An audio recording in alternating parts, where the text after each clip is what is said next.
स्वागत है दोस्तों जेएस नोवेल वर्ल्ड में, जहां हर कहानी में छुपा एक रोमांच, हंसी के ठहाके और थोड़ी सी ट्रिल।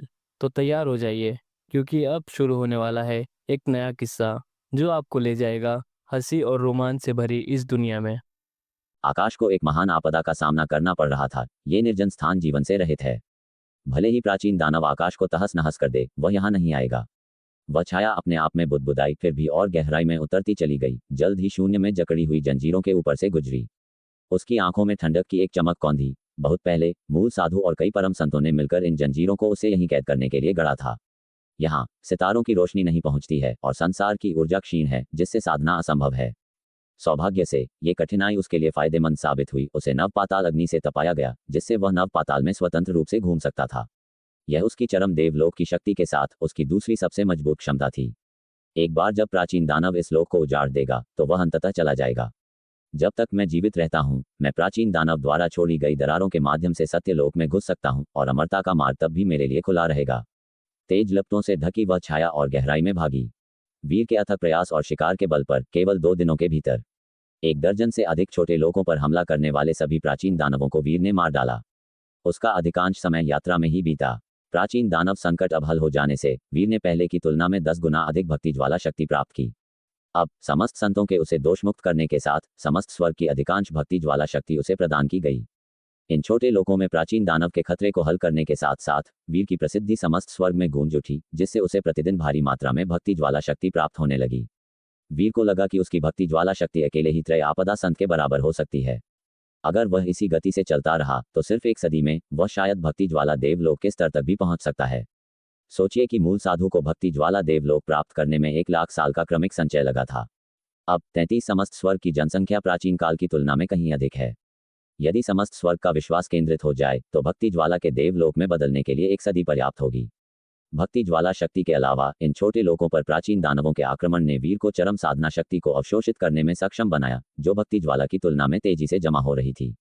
अगर वीर ने जानबूझकर देर की होती, इन छोटे लोकों को प्राचीन दानवों के हाथों गिरने दिया होता, तो उसके द्वारा अवशोषित की गई चरम साधना शक्ति चरम देवलोक के करीब होती। ये चरम साधना के भयानक वृद्धि को दर्शाता है, जो भक्ति ज्वाला के संचय से तेजी से बढ़ रहा है। हालांकि वीर ने अंततः स्वार्थवश इसका फायदा नहीं उठाया। प्राचीन दानव के मुद्दे को हल करने के बाद वीर अपने द्वारा स्थापित पवित्र धाम में लौट आया। आपका धन्यवाद, आपके बिना अनगिनत जीवन नष्ट हो गए होते। लौटने पर आयुर्वेद संत ने तुरंत वीर से बात की। उन्होंने अपने नेटवर्क के माध्यम से प्राचीन दानवों के वीर के अथक पीछा करने के बारे में जान लिया था। वह सीधे मदद नहीं कर सकी, क्योंकि वह अधिक से अधिक उनके साथ लड़ाई में बराबरी कर सकती थी। उन्हें हराना जरूरी नहीं था। यह एक सुविधाजनक कार्य था। वीर ने इसे लापरवाही से खारिज कर दिया। अपने पवित्र धाम को सक्रिय करने का इरादा रखते हुए मृत्युलोक में शरण ढूंढने और साथ ही महान आर्यावर्त साम्राज्य के जितने नागरिकों को संभव हो सके पवित्र धाम में स्थानांतरित करने का। सीटें सीमित थीं, इसलिए स्वाभाविक रूप से उसने आर्यावर्त के नागरिकों को प्राथमिकता दी।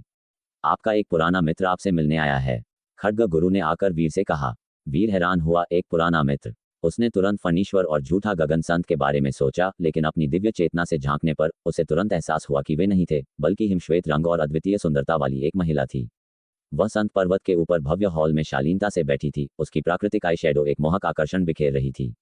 उसने एक सफेद रोएदार हेडपीस पहना था, जो उसके आकर्षण में पवित्रता जोड़ रहा था। एक शानदार लंबी पोशाक पहने हुए थी, जिसमें उसकी जांघ तक एक चीरा था, जिससे हिमश्वेत पतली टांगें प्राकृतिक जैड नक्काशी की तरह दिख रही थीं। एक लंबी बर्फीली पूंछ जैसी फर उसके कंधे पर सजी थी, और उसके नाखून चमकीले लाल थे, जो एक मोहक फिर भी शांत आभा बिखेर रहे थे। वीर एक पल के लिए हक्का बक्का रह गया, उलझन में था। जल्द ही उसे उसकी आभा स्पष्ट रूप से परिचित लगी। ये नव प्रांत अमरद्वीप की लोमश देवी है, खड्ग गुरु ने कहा। वीर चौंक गया, पहाड़ के ऊपर हॉल में उतरा। उसी क्षण अंदर बैठी महिला ने वीर को देखा। उसकी आंखें सूक्ष्म रूप से चमक उठी। वह झट से उसके सामने खड़ी हो गई। हाउटियन, वह महिला सीधे वीर से 1 फुट की दूरी पर प्रकट हुई। उसकी सांसें ऑर्किड की तरह थीं, सुगंध उसके नथुने तक पहुंच रही थी। उसकी आंखें खुशी से चमक रही थीं। वीर उस सुगंध को सूंघकर उसे परिचित लगा। एक पल के लिए खाली घूरता रहा, इससे पहले कि उसकी आंखें पहचान से चौड़ी हो गईं। छोटी श्वेत लोमड़ी, लगता है मैंने गलती नहीं की, ये सच में तुम हो। लोमश देवी ने अपना मुंह ढक लिया। धीरे से हंसते हुए उसकी बांह वीर के चारों ओर लिपट गई। उसने कहा, जब मैंने पहली बार तुम्हारे कारनामों के बारे में सुना था, तो मैंने सोचा था कि क्या ये वही व्यक्ति है।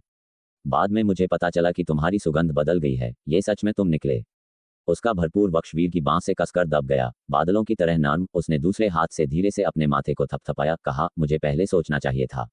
तुम त्रय अमर चरम लोक के स्वामी अपनी रक्त रेखा को काट सकते थे, लोक के पूर्ण होने के दौरान अपने रूप का पुनर्निर्माण कर सकते थे, इसलिए तुम्हारी सुगंध में बदलाव आया, क्या ऐसा नहीं है? वीर कुछ देर के लिए अचंभित रहा, धीरे धीरे अभ्यस्त हुआ, उसे वह छोटी श्वेत लोमड़ी पहचान ली जिसे उसने अपने बचपन में उठाया था।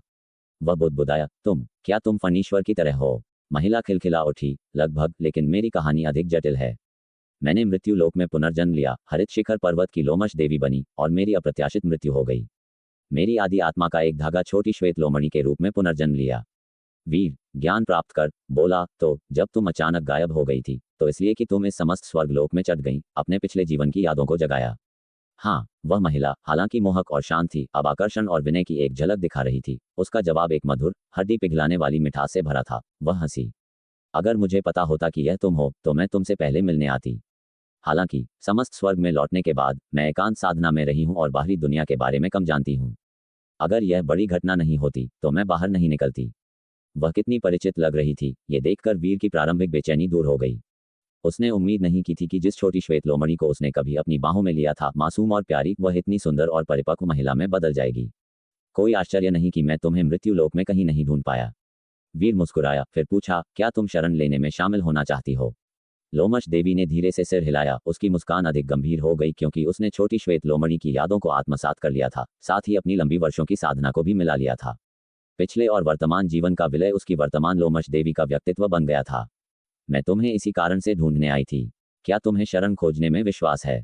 यदि नहीं तो मेरे पास एक छिपा हुआ स्थान हो सकता है जो तुम्हारी मदद कर सके। वीर थोड़ा हैरान हुआ और बोला, तुम्हारे पास शरण लेने की जगह है? मूल साधु और देवराज की पिछली दलीलों ने संकेत दिया कि उनके पास कोई अन्य विकल्प नहीं था। हालांकि यह संभव है कि उनके पास थे और उन्होंने केवल उन्हें प्रकट नहीं किया था, उन्हें खुद को छोड़कर सभी से गुप्त रखा था। लोमश देवी ने सिर हिलाया, मैं नव प्रांत अमरद्वीप से आती हूँ, 33 समस्त स्वर्ग से परे पवित्र धाम। हमारे नव प्रांत अमरद्वीप में 9 द्वीप स्वामी हैं, सभी प्राचीन काल से साधना करने वाले 9 संत हैं, पुराने त्रयापदा संत। यहाँ तक कि शून्य साधु भी हमें वरिष्ठ कहते थे। वीर स्तब्ध रह गया। शून्य साधु केवल शून्य संत नहीं है, बल्कि शून्य संतों के गुरु हैं। क्या कोई जो पहले से ही एक पुराने त्रयापदा संत माना जाता है उसे अभी भी वरिष्ठ कह सकता है? उसकी उपस्थिति में क्या वह सिर्फ एक नौसिखिया था? भले ही हम परम संत नहीं हैं, हमने मुश्किल से उस लोक को छुआ है, इसलिए एक परम संत भी हमें आसानी से नाराज करने की हिम्मत नहीं करेगा। लोमश देवी धीरे से हंसी, वीर को अपनी पृष्ठभूमि बताई, फिर कहा, इसके अलावा हमारे नव प्रांत अमरद्वीप को अमरद्वीप इसलिए माना जाता है क्योंकि प्राचीन काल के अमर देवों द्वारा छोड़े गए निशान हैं। संयोग से हमें एक अमर देव अवशेष प्राप्त हुआ और वर्षों के शोध के माध्यम से हमने मुश्किल से उसके भीतर की कुछ सरल अमर देव कलाओं में महारत हासिल की है। वीर चकरा गया, क्या वे अमर देव कलाओं की साधना कर रहे थे? उसने नंदकुमार से युद्ध कौशल और अमर तकनीकें सीखी थीं और अमर विधानों की शक्ति को अच्छी तरह से जानता था। हालांकि वर्तमान में वह उन्हें सक्रिय करने के लिए अमर शक्ति का उपयोग नहीं कर सकता था। ये वह वास्तविक अमर देव कला नहीं है जिसकी तुम कल्पना करते हो, बल्कि अमर देवों द्वारा नश्वर लोगों को दी गई एक मौलिक साधना शक्ति है। लेकिन यह अत्यंत जटिल है, हमें एक दुर्जय नींव प्रदान करती है। लोमश देवी ने समझाया। वीर को एहसास हुआ, मैं समझा। मैंने जिस शरण के स्थान का उल्लेख किया वह वही अमर देव अवशेष है। लोमश देवी ने आगे कहा, अगर वह प्राचीन दानव आक्रमण करता है तो हम अमर देव अवशेष में छिप सकते हैं और इसे एक साथ सक्रिय कर सकते हैं। हम दिव्य सूर्य के भीतर छिप सकते हैं, एक ऐसी जगह जहां प्राचीन दानव को शायद ही किसी के लंबे समय तक रहने की उम्मीद होगी, जिससे हमारे पाए जाने की संभावना कम हो जाएगी। वीर ने तुरंत शरण लेने के उसके इरादे को समझा। समस्त स्वर्ग तारा नाड़ी का अध्ययन करते हुए उसने पाया कि समस्त स्वर्ग तारे केवल खींचे गए थे, लेकिन दिव्य सूर्य धधकता हुआ सूरज एक वास्तविक तारा था। इसलिए वह तारा भयानक शक्ति उत्सर्जित करता था। ऐसा लगता था कि वह स्वर्गीय विधान शक्ति के अवशेषों को बनाए रखता है, जिससे यह अप्राप्य हो जाता है। यहाँ तक कि विश्व बल के अंतिम लोक में दिव्य रक्त भी दिव्य सूर्य की जलन को लंबे समय तक सहन नहीं कर सकता था। दिव्य सूर्य के चारों ओर स्वर्ग और पृथ्वी की ऊर्जा वाष्पित होकर शून्य में बदल गई। संत केवल अस्थायी रूप से रह सकते थे क्योंकि ब्रह्मांड नाड़ी की आपूर्ति के बिना वे भी घायल हो जाते थे। लेकिन वह अलग था, उसके पास समस्त स्वर्ग तारा नाड़ी थी जो सभी समस्त स्वर्ग तारों की शक्ति को उस दिव्य सूर्य पर उसे आपूर्ति करने की अनुमति देती थी। हालांकि अधिकांश वाष्पित हो जाते थे, यह उसके जीवित रहने के लिए पर्याप्त था। हालांकि वीर ने दिव्य सूर्य पर शरण लेने की योजना नहीं बनाई थी। अगर वह अकेला होता तो यह तरीका पर्याप्त होता, लेकिन अब पवित्र धाम में महान आर्यावर्त साम्राज्य के नागरिकों सहित अरबों लोग थे जो दिव्य सूर्य के पास समाने के लिए बहुत अधिक थे। वह अमर देव अवशेष कितने लोगों को समायोजित कर सकता है? वीर ने पूछा। पास में आयुर्वेद संत और खड्ग गुरु के चेहरे पर सूक्ष्म परिवर्तन को देखकर लोमश देवी मुस्कुराए और बोली, तुम्हारे पूरे पवित्र धाम को समाने के लिए पर्याप्त है। वीर ने उसे देखा, अचानक उसकी मदद करने के इरादे को समझा ताकि उसे शरण मिल सके। ठीक है, वीर ने सहमति में सिर हिलाया। वह चिंतित था कि महान आर्यावर्त साम्राज्य के लोगों को पवित्र धाम में कैसे रखा जाए और इसे कहाँ छिपाया जाए, लेकिन अब एक समाधान था। क्या समस्त संत इस अमर देव अवशेष के बारे में जानते हैं? वीर ने उत्सुकता से पूछा। लोमश देवी ने जवाब दिया, वे जानते हैं कि हमारे पास यह है, लेकिन वे नहीं जानते कि इसका उपयोग दिव्य सूर्य में छिपने के लिए किया जा सकता है, केवल ये कि हमारे पास एक अमर देव अवशेष है। आयुर्वेद संत ने आह भरी, अप्रत्याशित कि तुम्हारे पास ऐसी विधि है। हालांकि यह सौभाग्य की बात है कि मूल साधु को नहीं पता है, वरना तुम्हारा नवप्रांत अमर द्वीप सुरक्षित नहीं होता। लोमश देवी ने सिर हिलाया, आगे कोई टिप्पणी नहीं की। हाल ही में उनके नवप्रांत अमर द्वीप और कनवत धाम पवित्र भूमि आपदा निवारण के तरीकों की तलाश में उभरे और स्वाभाविक रूप से वे बाहरी मामलों से अवगत थे। अगर वीर पर विश्वास नहीं होता तो वह ऐसा रहस्य प्रकट करने नहीं आती। उन्होंने अपनी परेशानी खुद खड़ी की, उन्हें सहना होगा। ये शर्म की बात है कि इसमें समस्त स्वर्ग के लोग भी शामिल हैं। लोमश देवी ने थोड़ा सिर हिलाया, उसकी आंखें समस्त संतों के प्रति सूक्ष्म तिरस्कार व्यक्त कर रही थीं। नवप्रांत अमर द्वीप, जो शुरू में 33 समस्त स्वर्ग से परे स्वतंत्र था, का समस्त संतों के साथ संघर्ष था। इसे एक बहिष्कृत शक्ति माना जाता था, लेकिन फिर भी एक मुकाम स्थापित करने के लिए पर्याप्त मजबूत था। बाद में लोमश देवी और वीर ने विवरणों पर चर्चा की और वह नवप्रांत अमर द्वीप लौट गई। जैसे ही लोमश देवी चली गईं, कई संत आभाएं पवित्र धाम पर उतरी। वीर ने देखा और मुस्कुराया जब उसने देखा कि यह फणीश्वर और झूठा गगन संत, साथ ही मायावी संत थे। क्या तुम एकांत साधना से बाहर आ गए हो? वीर मुस्कुराया। फणीश्वर और झूठा गगन संत ने और भी अधिक संयमित और गहन आभा बिखेरी, जिसमें अलौकिक आकर्षण का एक संकेत था, एक परम संत का संकेत, साथ ही साथ सहायक अमर गोली से बची हुई अमर भावना भी थी। ये सब तुम्हारे कारण है। फणीश्वर की आंखें जटिलता से भरी थीं। जैसे ही वह एकांत से बाहर आया, उसने बाहर की विभिन्न परेशानियों के बारे में सुना। उसने उम्मीद नहीं की थी कि पलक झपकते ही समस्त स्वर्ग विनाश के कगार पर होगा। झूठा गगन संत ने वीर को देखा और कहा, समस्त स्वर्ग की आपदाएं पलट जाएंगी, वे सिर्फ ऐसे ही हार नहीं मानेंगे। मैंने पहले ही भविष्य देख लिया है। वीर चौंक गया, जैसे आयुर्वेद संत और खड्ग गुरु थे, जो सभी आश्चर्य और खुशी से उसकी ओर देखने लगे। हालांकि फणीश्वर ने लाचारी का एक निशान दिखाया और कहा, उसकी बकवास मत सुनो। उसने झूठ साधना में पूर्णता हासिल कर ली है, और जब तक उसके झूठ वास्तविकता बन जाते हैं, वह जबरदस्त विकास हासिल करेगी। वीर झूठा गगन संत की साधना विधि जानता था, लेकिन डर था कि इस बार वह विफल हो जाएगी। अगर उसके झूठ की पुष्टि हो जाती है और वास्तव में समस्त स्वर्ग नहीं गिरता है, तो उसने पूरे समस्त स्वर्ग को दांव पर लगा दिया होगा। संभावित रूप से उसकी साधना को एक अकल्पनीय डिग्री तक बढ़ा सकता है। बेशक अगर झूठ अंततः झूठा साबित हुआ तो बड़ा झटका लगेगा। ऐसे कार्य बहुत जोखिम भरे हैं। वीर मदद नहीं कर सका, लेकिन सिर हिलाया और कहा, अगर समस्त स्वर्ग गिरता है तो तुम संत मार्ग पर विनाश का सामना करोगी। तभी आयुर्वेद संत और खड्ग गुरु समझे कि झूठा गगन संत ने वास्तव में भविष्य नहीं देखा था। समस्त स्वर्ग के बीच किसी के पास ऐसी क्षमता नहीं थी और उन्हें लगभग धोखा दिया गया था। झूठा गगन संत की अभिव्यक्ति शांत थी। उसने कहा, वैसे भी हम इस स्थिति में हैं। अगर समस्त स्वर्ग गिरता है तो हम लंबे समय तक जीवित नहीं रहेंगे। कोशिश करने में क्या हर्ज है? फणीश्वर ने आह भरी और फिर वीर से पूछा, क्या तुम्हारे पास शरण लेने के लिए कोई अच्छी जगह है? वीर ने तुरंत लोमश देवी के बारे में बात साझा की और उन्हें इसके लीक होने की चिंता नहीं थी। फणीश्वर एक पल के लिए स्तब्ध रह गया, फिर सदमे में चिल्लाया, क्या वह छोटी चीज है? लोमश देवी वास्तव में वह है। उसने कभी सपने में भी नहीं सोचा था कि नवप्रांत अमर द्वीप में से एक की लोमश देवी वही छोटी सी प्राणी थी जो एक बार बाढ़ से सटे एक छोटे से आंगन में उसके पैरों के पास हड्डियां चबाती थी। उसे याद आया कि उसने एक बार शिकायत की थी कि उस पर गंध बहुत तेज है और उसे दूर भगाने के लिए हाथ हिलाया था। क्या वह द्वेष रखेगी? अब समय कम है। प्राचीन दानव को नियमित रूप से वापस रिपोर्ट भेजनी होगी। अगर कोई रिपोर्ट नहीं है तो इसका मतलब है कि कुछ गड़बड़ है। अगर कई द्वितीय क्रम के प्राचीन दानव इसे हल नहीं कर सके तो वे अन्य तरीकों की कोशिश कर सकते हैं। संभवतः प्राचीन दानव सेनापति को व्यक्तिगत रूप से आगे आने के लिए कह सकते हैं।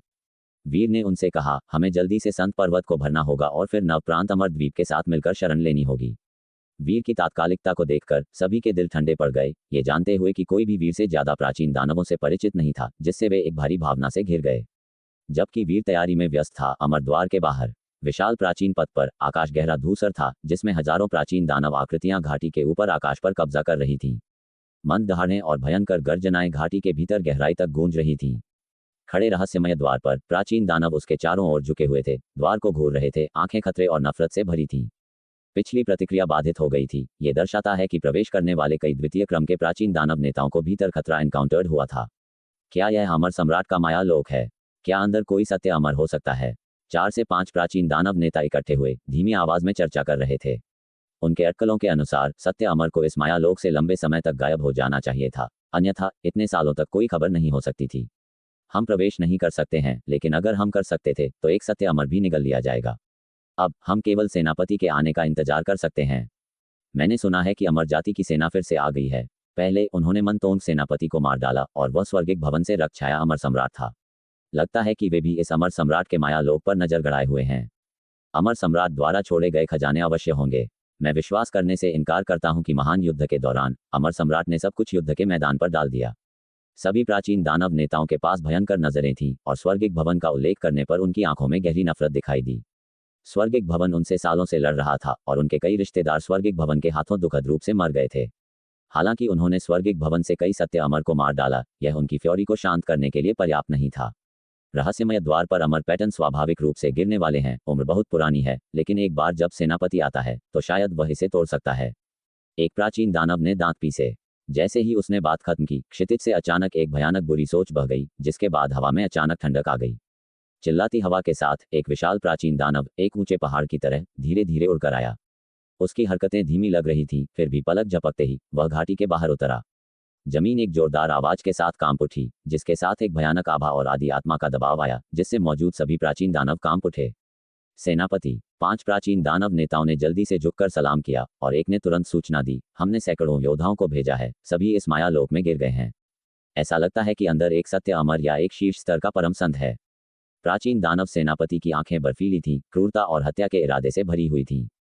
उसने आगे कदम बढ़ाया, उसके नुकीले पंजे रहस्यमय द्वार को छू रहे थे, तुरंत एक प्रतिबल महसूस कर रहा था। अमर सम्राट की शक्ति डिसिपेटेड हो गई है, केवल सम्राट के वैभव का एक निशान बचा है, 1,00,000वें हिस्से का भी नहीं। प्राचीन दानव सेनापति की आंखें ठंडी चमक उठी, फिर उसने अपने पंजे उठाए और रहस्यमय द्वार पर जोर से प्रहार किया। प्राचीन और ऊंचा द्वार थोड़ा हिल गया, लेकिन हिला नहीं, केवल कुछ चट्टान की धूल सतह से गिर गई। प्राचीन दानव सेनापति ने माथे पर बल डाला, 2 और मुंह के मारे, फिर भी इसे हिला नहीं पाया। उसकी आंखों में खून की ठंडी रोशनी का एक निशान दिखाई दिया।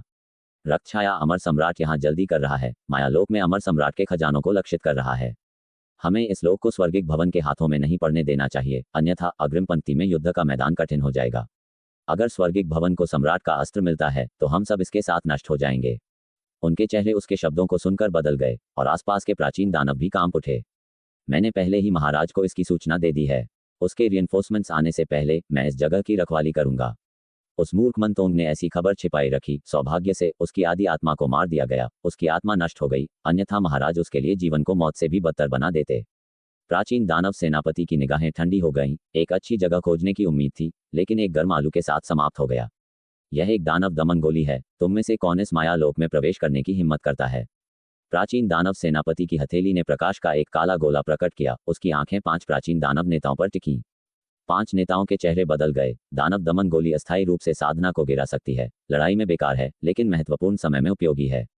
फिर भी इसके प्रभाव चमत्कारी हैं, लेकिन दुष्प्रभाव बहुत अधिक हैं। अमर मुहर को करोड़ करते हैं और बार बार उपयोग से किसी का स्तर वास्तव में गिर सकता है। अगर हम रक्त छाया अमर सम्राट के आने से पहले माया लोक के अंदर सम्राट का अस्त्र ढूंढ सकते हैं और स्थिति की जासूसी कर सकते हैं, तो यह एक बड़ी उपलब्धि है, महान पुरस्कारों के साथ। प्राचीन दानव सेनापति ने नेताओं को ठंडी तरह से स्कैन किया।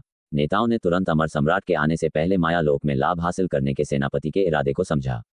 मैं जाऊंगा, एक प्राचीन दानव नेता ने गहरी तरह से कहा, अपने नुकीले पंजे को फैलाते हुए।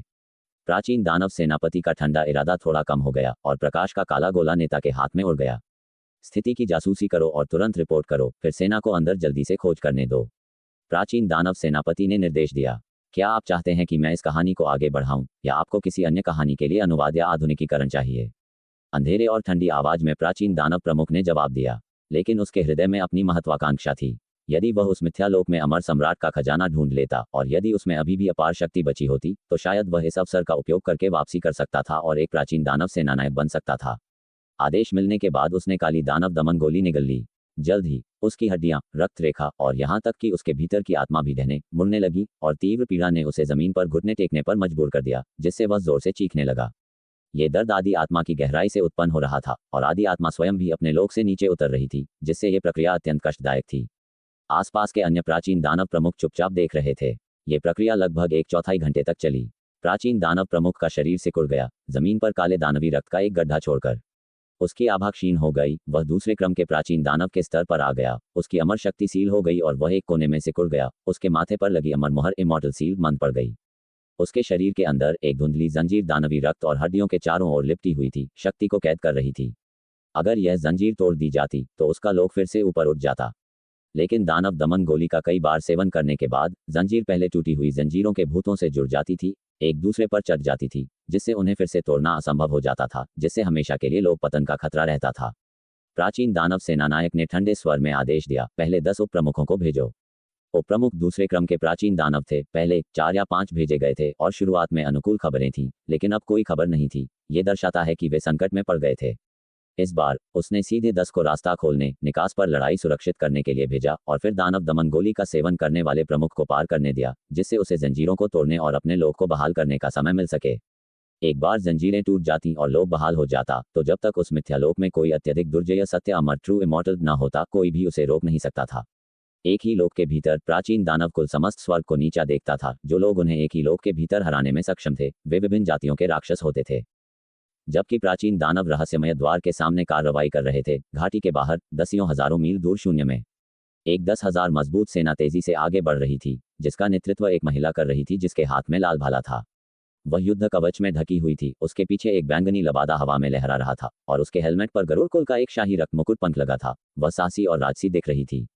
लाल भाला स्त्री का पीछा करते हुए कमर पर चाकू लिए हुए चांदी सफेद कवच में एक युवक था, जो असाधारण रूप से सुंदर दिख रहा था और तेजी से आगे बढ़ती महिला की ओर आह भरते हुए बोला, छोटी बहन, गुरु ने कहा कि वर्तमान में सेना पतित अमर घाटी में दक्षिणी क्षेत्र में इकट्ठा हो रही है, जहां लड़ाई भयंकर है। अमर उपलब्धियां स्थापित करने का यह एक दुर्लभ अवसर है।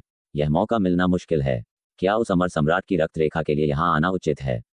उस व्यक्ति की क्षमता बहुत अधिक है। अगर उसे खेती के लिए स्वर्गिक भवन हेवनली पैलेस वापस लाया जाता है, तो वह निस्संदेह भविष्य में एक सत्य महाराज ट्रू मोनार्क बन जाएगा। लाल भाला स्त्री ने ठंडे स्वर में कहा, तुम्हारे अनुसार वह केवल संत लोक में है, सत्य महाराज से बहुत दूर है और शायद अमर बनने की सीमा को भी पार न कर पाए। क्या तुम वास्तव में उसे इतना ऊंचा मानती हो? चांदी सफेद कवच वाले युवक ने बेबसी से कहा। लाल भाला स्त्री ने आगे देखा, जहां अंधेरे बादलों की छाया आसमान में एक महान दीवार की तरह स्वर्ग और पृथ्वी के बीच फैली हुई थी। उसने ठंडे स्वर में कहा, हालांकि वह केवल संत लोक में है, उसने पहले ही स्वर्गिक साधना मिश्रित शिशु हेवनली डाउ मिक्स्ड इन्फेंट को संघनित कर लिया है। स्वर्गिक साधना मिश्रित शिशु। चांदी सफेद कवच वाला युवक कुछ हैरान था। संत लोक में रहते हुए स्वर्गिक साधना मिश्रित शिशु को संघनित कर पाना वास्तव में राक्षसी था।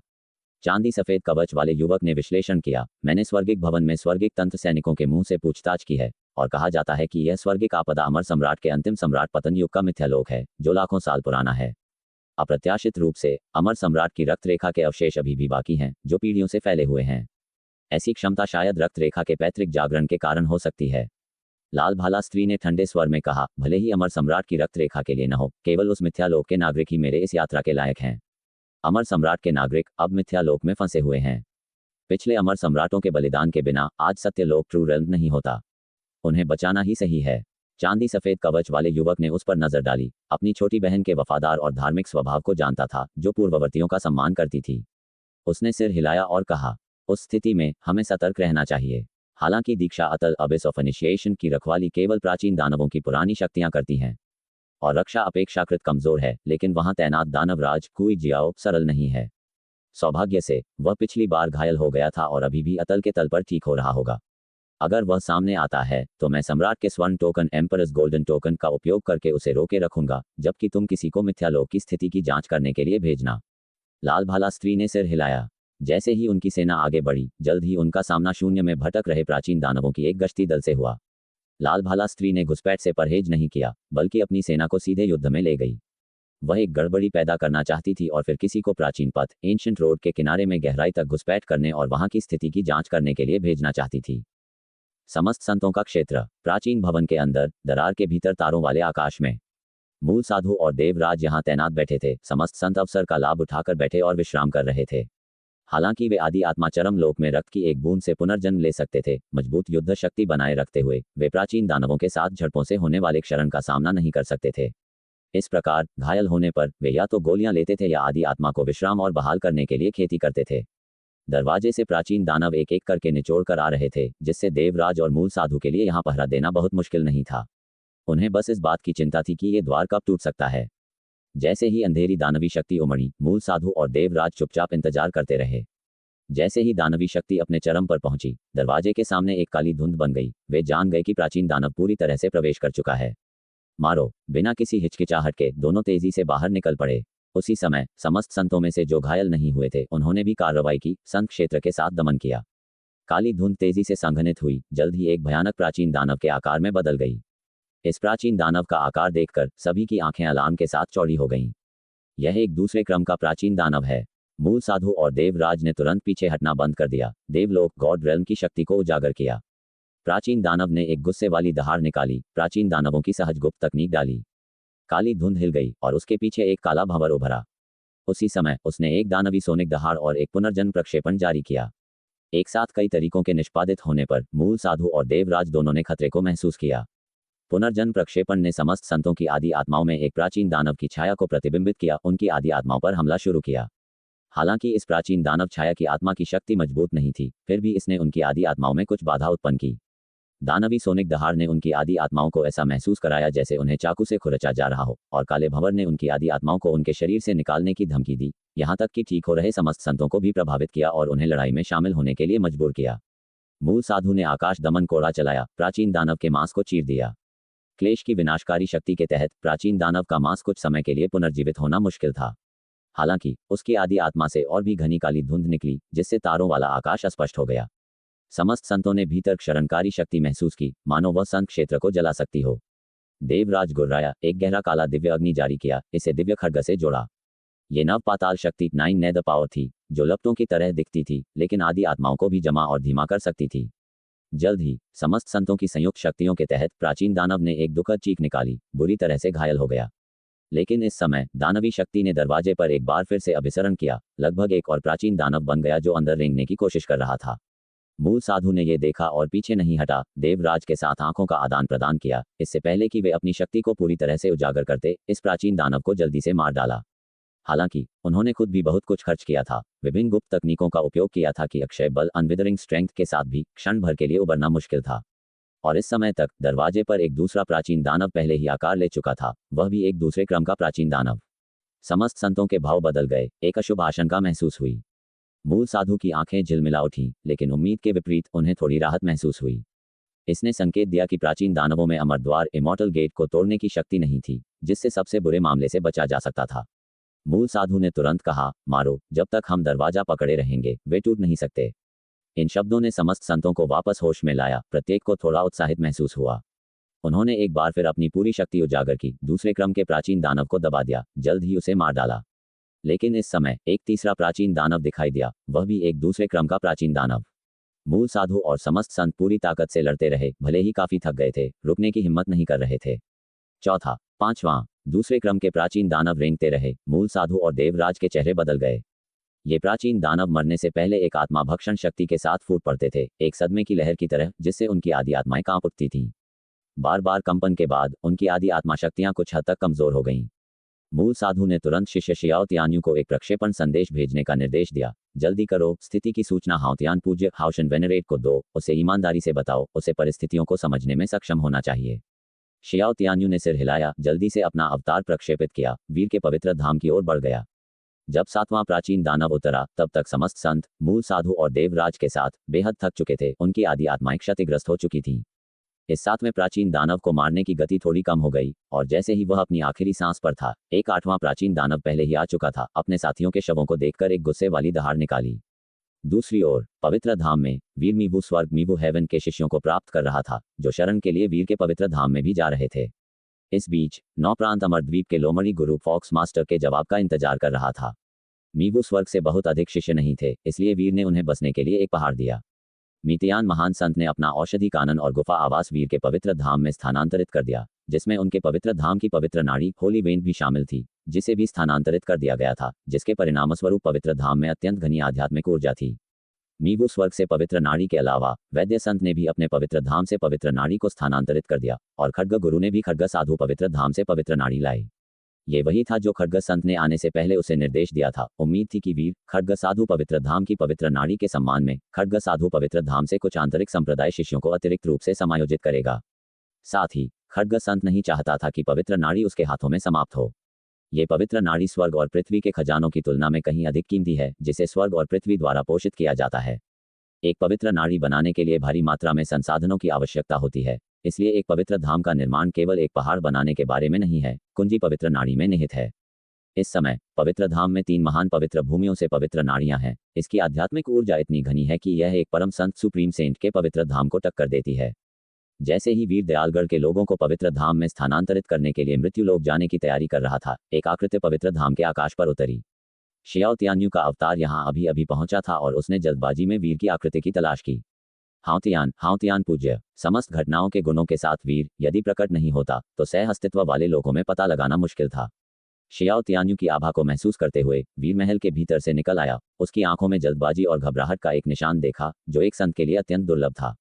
वीर ने भौहें चढ़ाईं, उसका दिल डूब गया। क्या हो रहा है? प्राचीन दानव एक चौतरफा हमला शुरू करने की योजना बना रहे हैं। लगातार दूसरे क्रम के प्राचीन दानव आ रहे हैं। हम बमुश्किल टिके हुए हैं।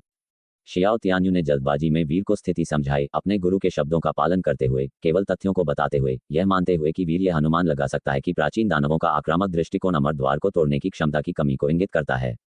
वीर ने दूसरे पक्ष को बात खत्म करते हुए सुना और इस समय वैद्य संत और मीतियान संत, फणीश्वर, खड्ग गुरु और अन्य भी वीर के पास आ गए। वीर ने शियाओ तियान्यू से कहा, मैं समझ गया, मैं जाकर देखूंगा। ये सुनकर शियाओ तियान्यू की आंखों में कृतज्ञता का भाव दिखाई दिया और उसने कहा, हाँ तियान, कोई द्वेष न रखने के लिए धन्यवाद।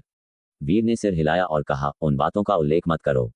शियाओ तियान्यू का अवतार जाने के बाद फणीश्वर ने झूठा गगन संत को देखा और पूछा, क्या उसने अभी झूठ बोला था? झूठा गगन संत ने वीर को देखा और कहा, नहीं, अगर तुम जाते हो तो हम भी जाएंगे। हालांकि यह मामला उनकी गलती है। समस्त स्वर्ग के संतों के रूप में हमें भी समस्त स्वर्ग में योगदान देना चाहिए। वीर ने सिर हिलाया और कहा, अगर मैं जाता हूं तो तुम्हें जाने की जरूरत नहीं है। इसका कोई मतलब नहीं है। मैं पहले स्थिति की जांच करूंगा।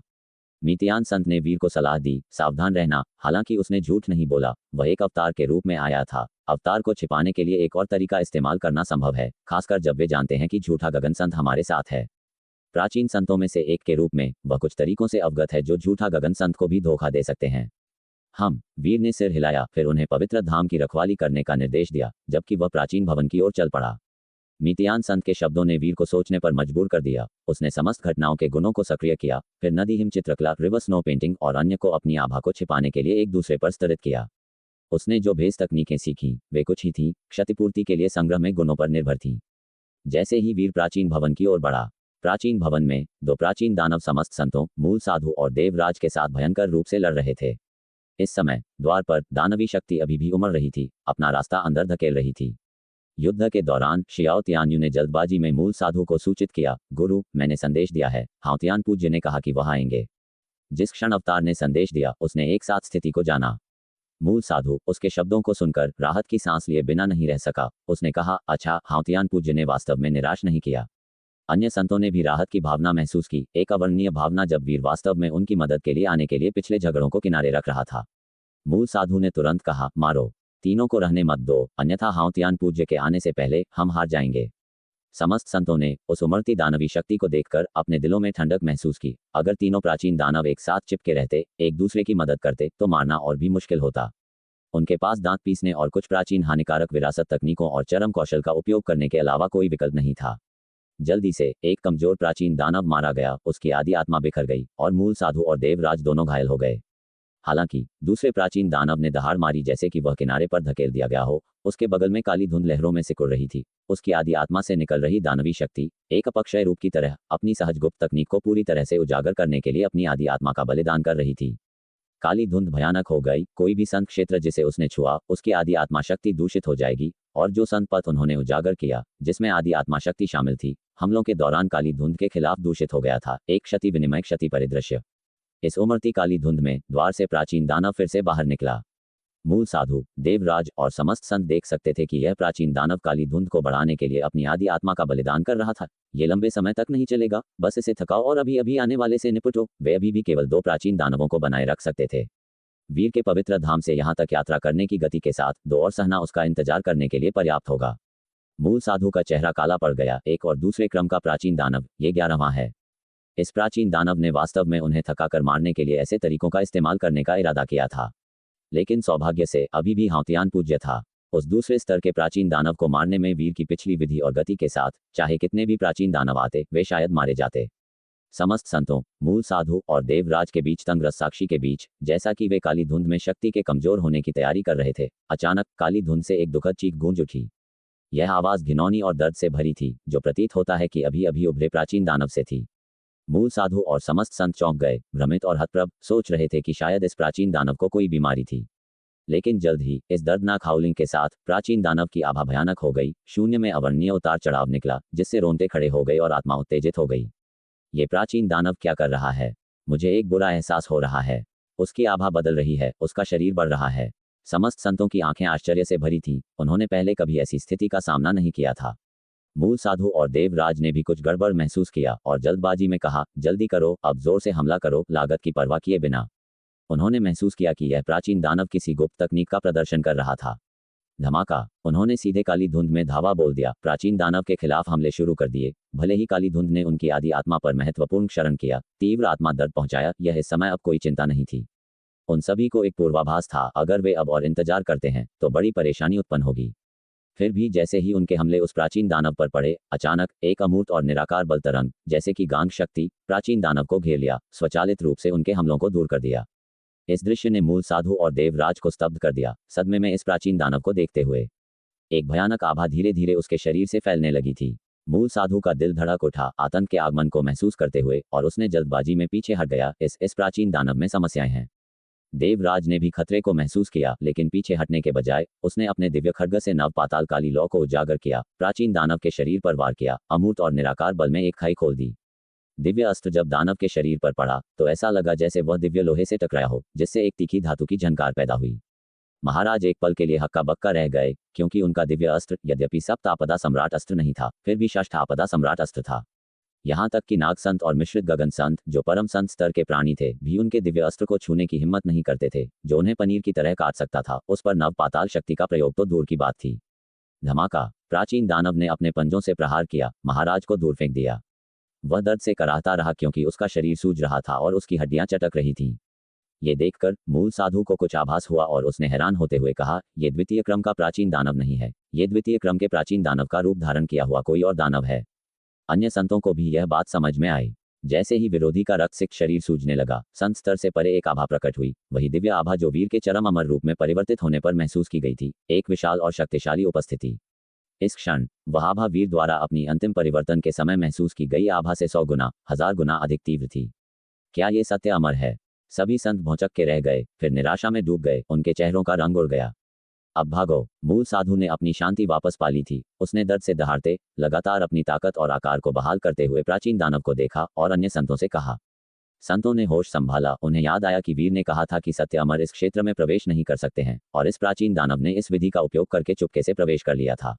जल्दी जाओ, हाउतन पूज्य को ढूंढो और अपनी पूरी ताकत से उसकी सहायता करो। शायद इस प्राचीन दानव के खिलाफ तुम्हारे पास कोई मौका हो। मूल साधु ने देखा कि अन्य संत अभी भी हैरान हैं और उसने तुरंत चिल्लाया, गुरुदेव, आपका क्या? श्यामांगिनी ने हड़बड़ी में पूछा। मूल साधु के अन्य संत शिष्य भी जटिल भावों के साथ उसकी ओर देखने लगे। मूल साधु धीरे धीरे आगे बढ़ा, उसकी नजर शांत थी। मैं तुम्हारे पीछे हटने के लिए आवरण प्रदान करूंगा। आखिर हाउतन पूज्य से पहले मुझे समस्त स्वर्गों में सबसे आगे माना जाता था। अब जाओ। उसके बगल में महाराज पीछे हट गए थे। मुने उसकी ओर देखा, थोड़ा सा आंखें सिकुड़ी और फिर ठंडी मुस्कान बिखेरी। जाओ, महाराज ने संतों से कहा, अपनी तलवार उठाए और मूल साधु के बगल में खड़े हो गए।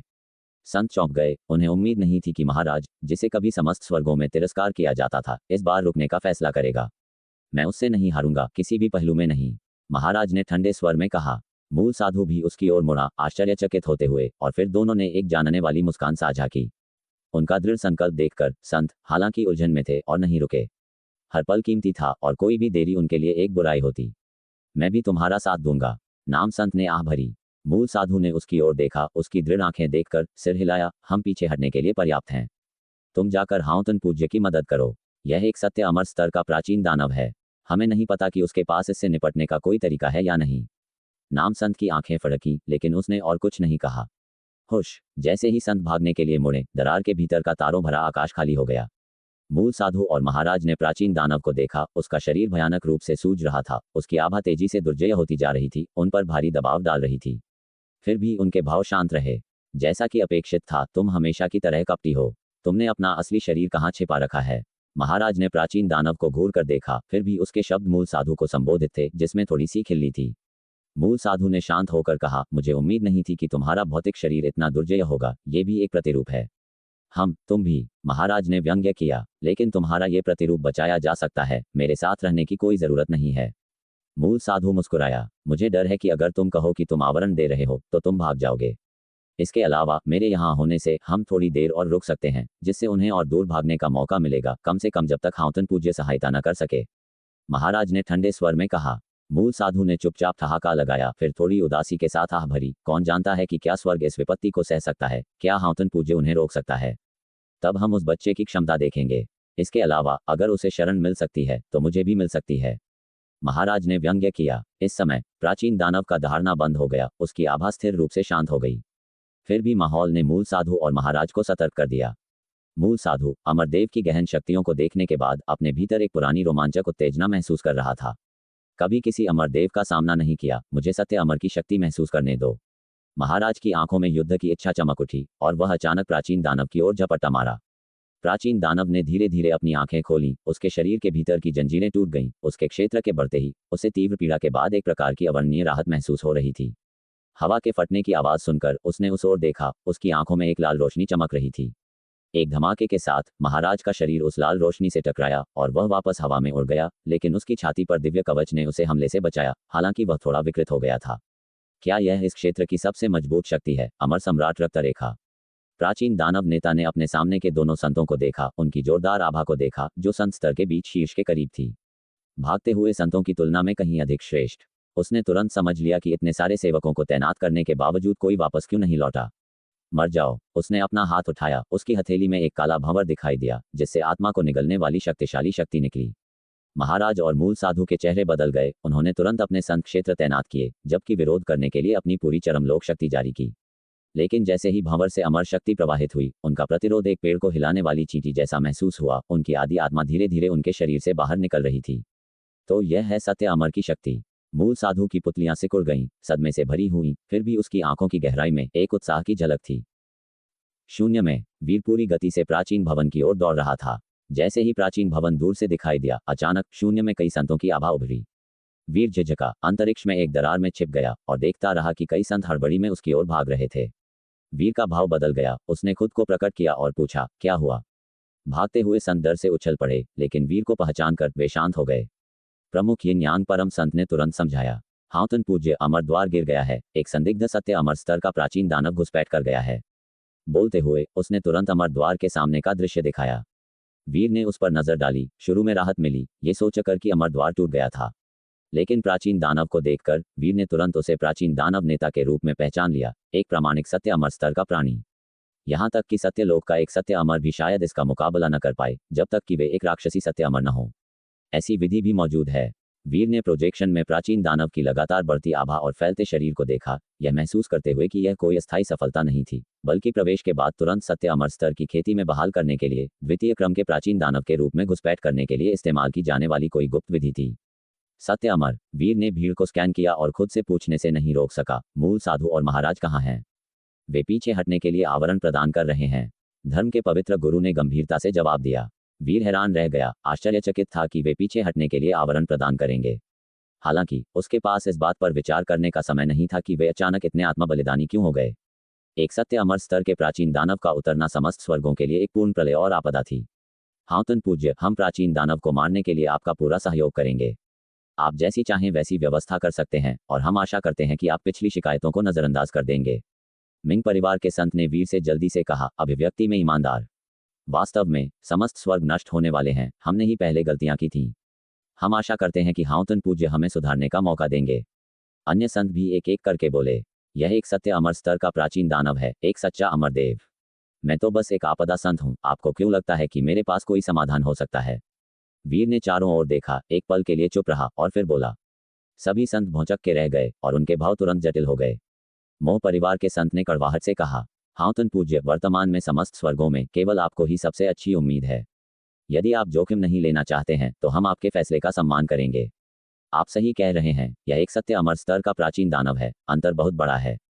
भले ही हम सभी हताश होकर लड़ें, हम शायद इसे थोड़ा सा भी न हिला पाएं। यदि आप आश्वस्त नहीं हैं तो आप भी जा सकते हैं और आश्रय ले सकते हैं, आशा की चिंगारी को बचाते हुए। उसके शब्द सुनने के बाद उनमें से कई संत बोलने में झिझके, लेकिन अंततः खुद को रोक लिया और चुप रहे। वीर ने अपने दिल में आह भरी। इस समय अतीत में उनके द्वारा किए गए छेद के लिए उन्हें दोष देने का उसका कोई मन नहीं था। मामला गुजर चुका था और इसे दोहराना व्यर्थ था। ये सत्य अमर स्तर का प्राचीन दानव उतर आया था और समस्त स्वर्गों में कोई भी इसे रोक नहीं सकता था। मैं केवल अपनी पूरी कोशिश कर सकता हूँ। वीर ने कहा, अगर यह प्राचीन दानव कमांडर होता तो वह बिना किसी झिझक के मुड़ जाता और चला जाता। लेकिन प्राचीन दानव सत्य अमर, उसने पहले पकाया था और विरोधी के शरीर का विश्लेषण किया था। अगर मौका दिया जाए तो हत्या का एक अवसर हो सकता है। हालांकि उम्मीद कम थी, लेकिन अगर वह अब पीछे हटता है तो समस्त स्वर्गों का संसार और पीछे का मृत्युलोक अग्निकुंड बन जाएगा। इसके अलावा मूल साधु और महाराज बहुत देर तक टिक नहीं पाएंगे। अगर यह सत्य अमर पीछा करना जारी रखता है तो उसकी आदि आत्मा शक्ति पूरे पवित्र धाम को छिपाने में सक्षम नहीं हो सकती है, केवल पवित्र धाम को दिव्य सूर्य पर शरण लेने का समय देगी। वीर के शब्द सुनकर सभी संत खुशी दिखाए बिना नहीं रह सके। धर्म के पवित्र गुरु ने वीर को घूर कर देखा और पूछा, हाउतन पूज्य, आपको कितना विश्वास है?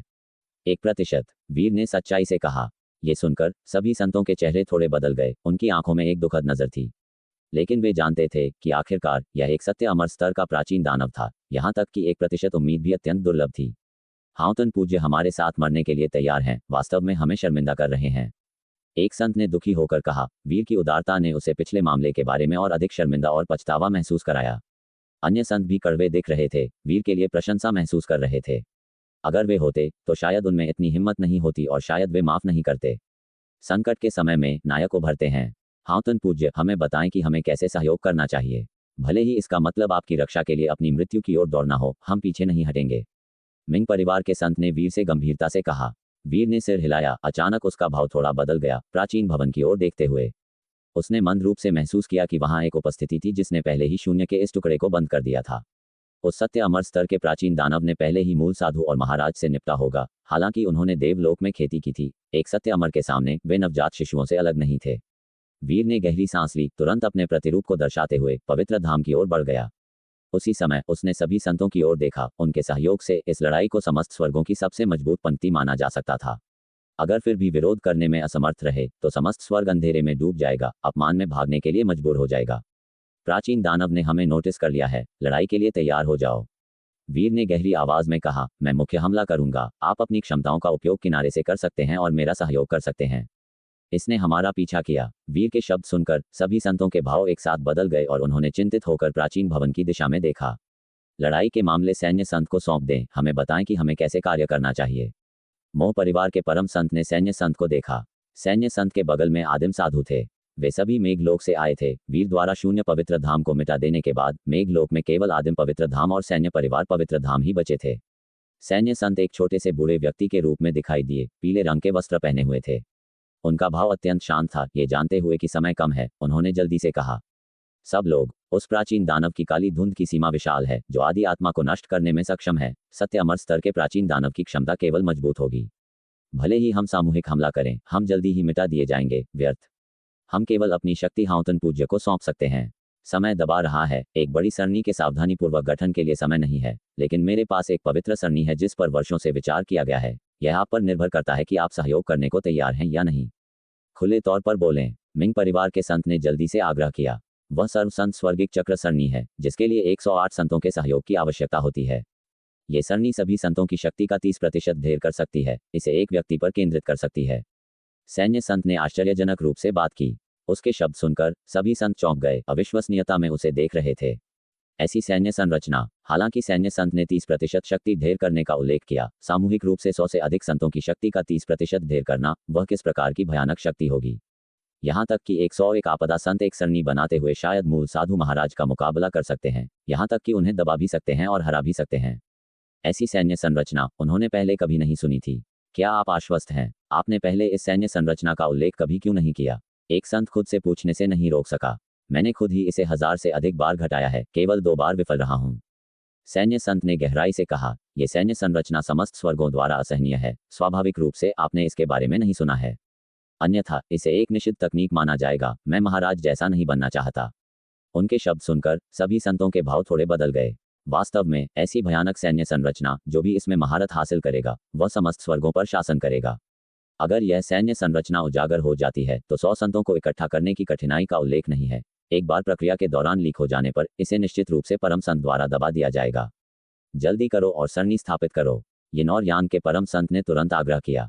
सैन्य संत ने सिर हिलाया और तुरंत सरणी बनाना शुरू कर दिया। वीर को उम्मीद नहीं थी कि विरोधी के पास ऐसी कोई वस्तु होगी। समस्त स्वर्गों के संतों के पास वास्तव में कुछ गुप्त भंडार होते हैं। सभी संतों की कार्रवाई तेज थी।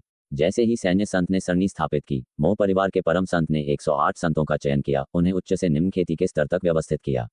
जब सभी संत सैन्य सरणी के पदों में प्रवेश कर गए तो शून्य में एक सुनहरी रोशनी सरणी उठी और सरणी का केंद्र बिंदु वीर पर बंद हो गया। 108 संतों की शक्ति सुनहरी दिव्य इंद्रधनुष की किरणों की तरह वीर पर इकट्ठा हुई। वीर ने तुरंत महसूस किया कि संत पथ शक्ति की धाराएं उसके अपने संत पथ में बह रही हैं। उसके चेतना सागर में सभी संतों के प्रतिरूप दिखाई दिए, वे भी सैन्य सरणी पदों में खड़े थे, लंबी इंद्रधनुष की तरह अपनी शक्ति संचारित कर रहे थे। इस सैन्य सरणी ने न केवल सभी संतों की शक्ति को बल्कि उनके संत पथों को भी समाहित किया, जो प्रतीत होता है कि भी संक्रमण कर रहा था। वीर ने तुरंत अपनी आत्मा निरंतरता शक्ति को तेजी से ऊपर की ओर खींचते हुए महसूस किया।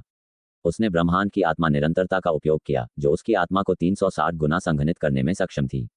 पहले उसने इस सीमा को तोड़ दिया था, चरम लोक को पार करते हुए, लेकिन अब वह चरम लोक की दिशा से भी तेजी से ऊपर चढ़ गया। वीर ने ली परिवार की आत्मा भंजन तकनीक के बारे में सोचा। सत्यनाग को विरासत में मिला, जिसमें कई पैतृक वीर आत्माएं उसकी आत्मा को संघनित करती थीं, जो पिछली सीमा को फिर से तोड़ सकती थीं। हालांकि उनकी आत्मा निरंतरता सभी चतुर्स्तंभ लोक में थी। पैतृक आत्मा निरंतरता का उपयोग करते हुए आत्मा को 80 गुना संघनित करने में सक्षम थी। भले ही 80 गुना सीमा को तोड़ दिया जाए, साधना समझ लोक के स्तर तक ऊपर उठते हुए ये केवल 100 से अधिक बार होगा।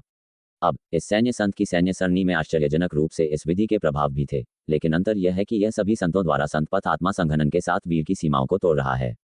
सैन्य सरणी के संचालन के साथ वीर की आभा अधिक से अधिक तीव्र हो गई। उसी समय वीर ने महसूस किया कि प्राचीन भवन से आभा स्पष्ट हो गई, एक आश्चर्यजनक गति से तेजी से उनकी ओर बढ़ रही थी। सावधान रहो, वह आ रहा है, वीर ने चेतावनी दी। उसका भाव गंभीर था, लड़ाई के लिए तैयार था। वीर के शब्द सुनकर सभी संतों के दिल कस गए, सभी प्राचीन भवन की दिशा में देख रहे थे। इस बीच वीर का अवतार पवित्र धाम में आ गया था। हाउतन, क्या ये तुम्हारा अवतार है? जैसे ही वीर का अवतार लौटा, बेसब्री से इंतजार कर रहे औषधि संत और खड्ग साधु ने पवित्र धाम में पहुंचते ही तुरंत उसका स्वागत किया। हाँ, स्थिति भयानक है। एक सत्य अमर स्तर का प्राचीन दानव विशेष विधियों का उपयोग करके घुसपैठ कर गया है, मेरी उम्मीदों से परे, और हमें तुरंत खाली करना होगा। वीर के अवतार ने जल्दी से समझाया, तुरंत नव प्रांत अमर द्वीप को सूचित करें, उन्हें स्थिति स्पष्ट करें और आश्रय लेने के लिए तुरंत खाली करें। साथ ही जो कोई भी उपलब्ध हो उसे मृत्युलोक में महान आर्यावर्त के 19 राज्यों के लोगों को लाने के लिए जाना चाहिए, क्योंकि पवित्र धाम उन्हें समायोजित करने में सक्षम नहीं हो सकता है। जांच करें कि क्या नव प्रांत अमर द्वीप में जगह है। उसने तेजी से स्थिति बताई। वीर के अवतार के शब्द सुनकर औषधि संत और खड्ग साधु डर गए। एक सत्य अमर स्तर का प्राचीन दानव आ गया है। इस क्षेत्र में कोई अमर नहीं है। अब एक सत्य अमर स्तर का प्राचीन दानव उतरता है, जो भेड़ के बाड़े में बाघ के प्रवेश के समान है। तुम्हारा असली रूप कहाँ है? फणीश्वर टेलीपोर्ट होकर अंदर आया, तुरंत पूछताछ करते हुए। वीर के अवतार ने गंभीरता से कहा, मूल साधु और महाराज पहले ही खुद को बलिदान कर चुके हैं। मैं अपने असली रूप में सभी संतों के साथ मिलकर उस सत्य अमर स्तर के प्राचीन दानव के साथ एक घातक लड़ाई में शामिल होने की तैयारी कर रहा हूँ। अगर विजयी होते हैं तो समस्त स्वर्ग बरकरार रहेंगे, लेकिन अगर पराजित होते हैं तो खाली करने से चिंगारी बची रहेगी। ये सुनकर वहां मौजूद सभी लोगों के चेहरों का रंग उड़ गया। हाउतन, वह एक सत्य अमर स्तर का प्राचीन दानव है, क्या तुम आश्वस्त हो? झूठा गगन संत भागा और तुरंत टिप्पणी की, कोई आत्मविश्वास नहीं, हम केवल लड़ सकते हैं, अन्यथा इस विशाल पवित्र धाम के साथ भले ही मेरी आदि आत्मा इसे घेर सके, इसे छिपा सके, क्षेत्र बहुत बड़ा है और मैं द्वितीय क्रम के प्राचीन दानवों द्वारा पता न चलने की गारंटी दे सकता हूं, लेकिन अगर एक सत्य अमर स्तर का प्राचीन दानव आता है तो मुझे यकीन नहीं है। पवित्र धाम के अंदर कई अर्ध संत उनकी बातचीत को सुनकर तुरंत यहाँ भाग आए, ऊपर की ओर देख रहे थे। वीर के शब्द सुनकर मीतियान संत और औषधि संत चुप रहे, ये जानते हुए कि वीर उन्हें खाली करने का समय खरीदने के लिए अपनी जान जोखिम में डाल रहा था। अगर तुम अकेले छिपते तो सत्य अमर स्तर का प्राचीन दानव तुम्हें नहीं ढूंढ पाता, है ना? खड्ग साधु ने वीर को घूर कर देखा। पहले वीर ने 12 साल तक अमर द्वार के बाहर इंतजार किया। उसे विश्वास नहीं था कि वीर सत्य अमर स्तर के प्राचीन दानव के पीछा से बच नहीं सकता। वीर का अवतार चुप रहा। वह वास्तव में खुद को छिपा सकता था, भले ही अकेला हो, और कुछ लोगों को ले जाने के लिए ब्रह्मांड अंतरिक्ष का उपयोग कर सकता था, लेकिन अंतरिक्ष पवित्र धाम की तुलना में सीमित है, बहुत कम आश्रय देता है। फणीश्वर चुप रहा। वह जानता था कि वीर दोस्तों को कभी नहीं छोड़ेगा। मैं मृत्यु लोक में तुम्हारा साथ दूंगा, अब मैं तुम्हारे साथ फिर से जाऊंगा। फणीश्वर ने वीर के अवतार से कहा, कार्य करने के लिए तैयार? वीर के अवतार ने उसका हाथ पकड़ने के लिए बाहर निकाला, गंभीरता से बोलते हुए, फणीश्वर, मुझे इस लड़ाई में कोई निश्चितता नहीं है, तुम मेरे दोस्तों का ध्यान रखना। भीड़ के बीच जी और अन्य भी बाहर भागे। पहले वीर के जाने की खबर पवित्र धाम के भीतर फैल गई थी, जिससे बेचैनी पैदा हुई थी। अब वीर के शब्द सुनकर जी और अन्य की आंखें चौड़ी हो गईं, हालांकि उनकी आंखें लालिमा से भरी हुई थीं। वे और वीर एक ही पीढ़ी के थे, यहाँ तक कि वीर से बड़े भी थे। अब वे केवल अपने पूर्व विरोधी, अब एक दोस्त को अपने अस्तित्व के अवसर के लिए सबसे आगे चार्ज करते हुए देख सकते थे। कोई निश्चितता नहीं, मुझे ये और भी चाहिए। फणीश्वर ने मुक्त होने की कोशिश की लेकिन वीर के अवतार को बहुत मजबूत पाया, जिससे वह चौंक गया। यहीं रहो और द्वितीय स्वामी का साथ दो, मुझे एक मछली पकड़ने वाले दोस्त के रूप में याद करना, किसी और को अनुपस्थित मत होने देना। वीर के अवतार की नजर भीड़ पर पड़ी, उसने चिंतित दिख रहे अभिनव को देखा। अभिनव अब साधना समझ लोक में था। वीर की आवाज नर्म थी, फिर भी उसने सुना और उसकी आंखें तुरंत लाल हो गईं, गर्म आंसू नीचे लुढ़क रहे थे। उसने महसूस किया कि उसका दिल फटा जा रहा है, फिर भी वह इसे आवाज नहीं दे सका। केवल जब लड़ाई में चार्ज करने का समय आता है तो एक आदमी अपनी लाचारी की निराशा को महसूस करता है। फणीश्वर ने महसूस किया कि उसका गला बंद हो गया है, उसकी आवाज थोड़ी कर्कश हो गई है और कहा, बकवास मत करो, तुम्हें मरना नहीं चाहिए, मैं इसकी अनुमति नहीं दूंगा। वीर के अवतार ने मनोरंजन और कड़वाहट का एक संकेत महसूस किया, कहा, फणीश्वर कृपया मेरे लिए उनका ध्यान रखना। फिर उसने मीतियान संत और औषधि संत को देखा, कहा, नवप्रांत अमरद्वीप, जितनी जल्दी हो सके संपर्क करने की कोशिश करो, मैं लड़ाई में सब कुछ दे दूंगा। यह अवतार गायब हो जाएगा, जितनी जल्दी हो सके, उसने निर्देश दिया। मीतियान संत ने चुपचाप सिर हिलाया। हालांकि वीर के साथ उनका समय कम था, वे शतरंज के दोस्त बन गए थे और वीर ने उसे कीमिया में मदद की थी। वह इस युवा कनिष्ठ की बहुत प्रशंसा करता था, लेकिन अब केवल दुख ही बचा था। भीड़ के बीच ली परिवार इस दृश्य को देखकर दंग रह गया। हीरा रानी, अतुल्य, वरुण और अन्य पहले ही आंसू बहा रहे थे। उन्हें उम्मीद नहीं थी कि वीर के साथ संक्षिप्त रूप से फिर से मिलेंगे, केवल फिर से अलगाव का सामना करना पड़ेगा, शायद हमेशा के लिए। हाउ पुत्र, तुम्हारा जीवन इतना कड़वा क्यों होना चाहिए? हीरा रानी का चेहरा आंसुओं से भरा था, आकाश में लड़के के लिए दुख महसूस कर रही थी। उसकी दुखद फुसफुसाहट सुनकर उसके बगल में वरुण और राजेश्वरी कांप उठे, उनकी उंगलियां अनजाने में कस गईं। उनके पीछे शांत ने सबकी नजर में लड़के को देखा, एक समाधि में खो गया। वीर के अवतार ने जल्दी से स्थिति समझाई। अचानक उसका भाव सख्त हो गया और उसने गहराई से कहा, मुझे पूरी तरह से लड़ाई पर ध्यान केंद्रित करना चाहिए, सभी को जल्दी से खाली करना चाहिए। हमने और सभी संतों ने जो समय सुरक्षित किया है, उसे बर्बाद मत करो। बोलने के बाद उसका आंकड़ा धीरे धीरे गायब हो गया। हाओ, वीर के अवतार को धुएं की तरह गायब होते देखकर कई लोग हक्का बक्का रह गए। मीतियान संत और औषधि संत पहले होश में आए, तेजी से कार्रवाई करते हुए एक तुरंत बाहर निकल गया, एक पवित्र धाम को नवप्रांत अमरद्वीप से संपर्क करने का आग्रह कर रहा था। फणीश्वर संक्षिप्त रूप से दंग रह गया। वीर के शब्दों पर विचार करते हुए उसकी नजर जटिल थी।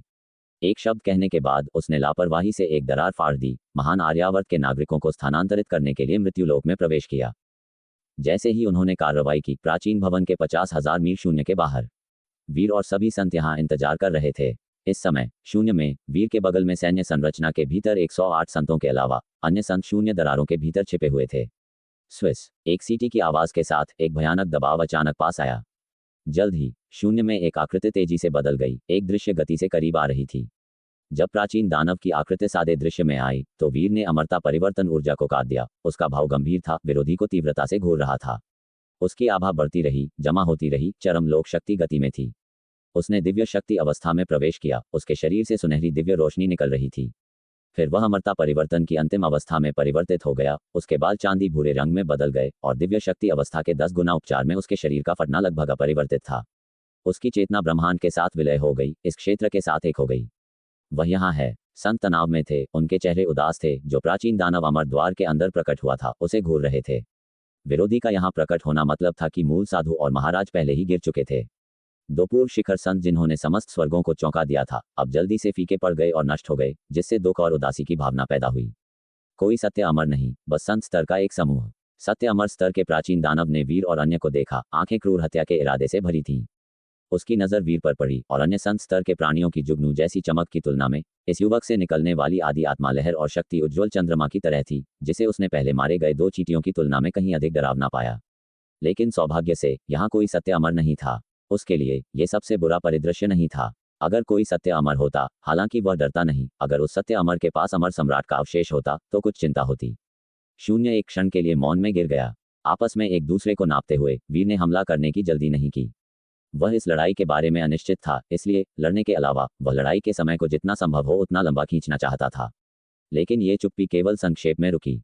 अगले ही पल प्राचीन दानव ने अपनी आंखों में एक रक्त लाल चमक प्रकट की। उसने शब्दों की परवाह नहीं की। इन जैसी चींटियों के साथ बातचीत की कोई आवश्यकता नहीं थी। वह उन सभी को वश में कर लेगा, फिर उनकी आत्माओं को खोजेगा और उसे इस दुनिया के बारे में पता चल जाएगा।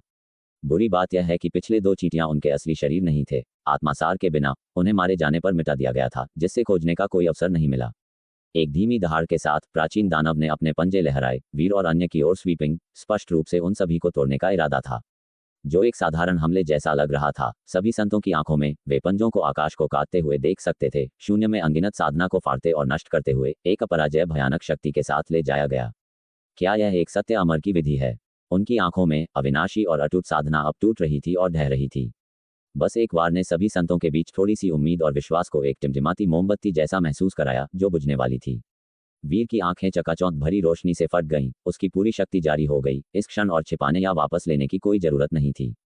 उसके भीतर की अमर शक्ति बाहर की ओर बढ़ी, अंतिम अमरता परिवर्तन द्वारा आकर्षित ब्रह्मांड शक्ति के साथ मिलकर उसके शरीर के चारों ओर एक तूफान अंडाकोश भंवर बना।